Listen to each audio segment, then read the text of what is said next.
ప్రభునందు ప్రియమైనటువంటి ఆత్మీయులకు శుభములు వందనములు తెలియజేస్తూ ఉంటున్నాను. ఈ దినం నా సాక్ష్యం మీకు తెలియచేయాలని ఆశపడుతూ ఉంటున్నాను.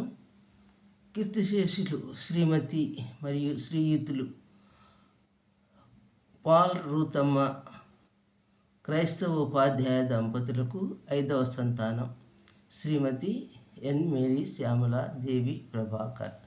చిన్ననాటి నుండి 6 సంవత్సరముల వయసు అంటే మొదటి తరగతిలో రోజులో ఒక్కసారైనా ఒకరికైనా యేసయ్యను పరిచయం చేయాలన్న నా దృఢ సంకల్పానికి చేయూతగా నిలిచిన మా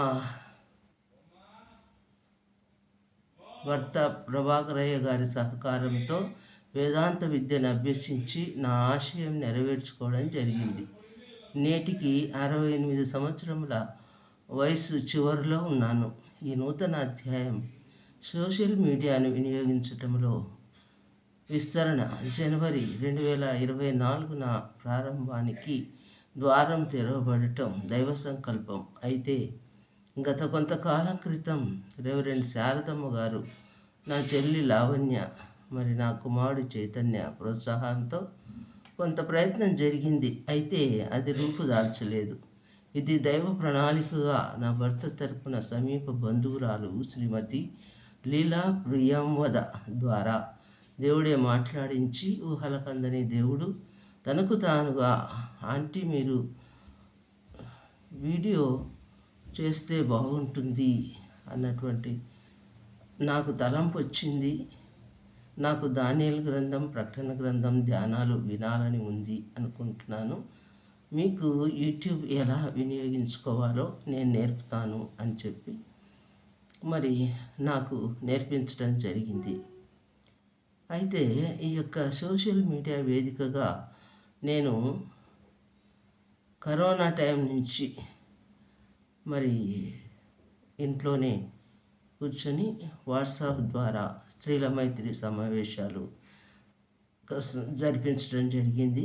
మరి ప్రేయర్ వారియర్స్ అనేటువంటి గ్రూప్లో కూడా చేరడం జరిగింది. అక్కడ కూడా వాక్య పరిచర్య చేయడం జరిగింది. మరి ఎస్తేర్ ప్రార్థనా బృందంలో కూడా మరి ఈ యొక్క వాక్య పరిచర్య చేయడం జరిగింది. మరి ఎస్తేరు ప్రార్థనా బృందంలో కూడా ఈ యొక్క అప్లోడ్ వాట్సాప్ ద్వారానే వాక్య పరిచర్య జరిగింది. మరి గిడియన్ మినిస్ట్రీలో కూడా వాక్య పరిచర్య జరుగుతోంది.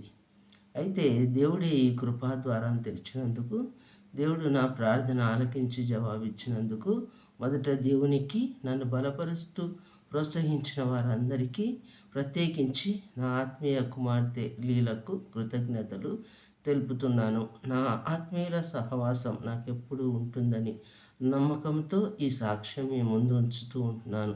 దేవునికి మహిమ కలుగును గాక. ఆమేన్.